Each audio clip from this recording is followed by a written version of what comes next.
the governor does not create a shutdown. Only the legislature can determine if there will be a shutdown. And we all know that. I remember being when the tables turned, and we like to say that too, but the truth is it is the legislature's responsibility to pass a budget that the governor can sign. And the governor can't pass a bill that the governor can sign. The governor can't even introduce a bill.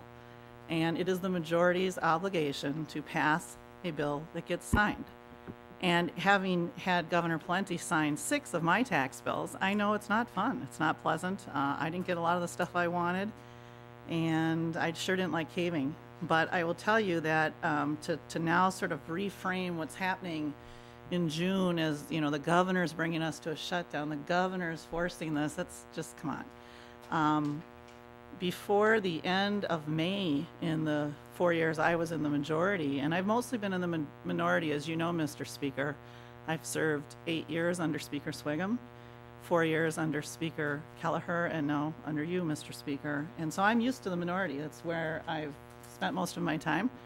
But when I was in the majority, we knew by about mid-May that we were basically going to cave because we had to make a decision.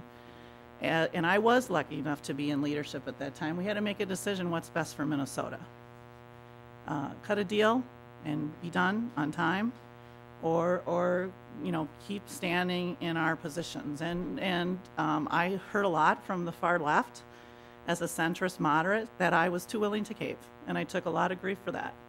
I think it was the right thing to do for Minnesota. I still think it's the right thing to do. I think the public thinks what we're doing is foolish, and we need to move on.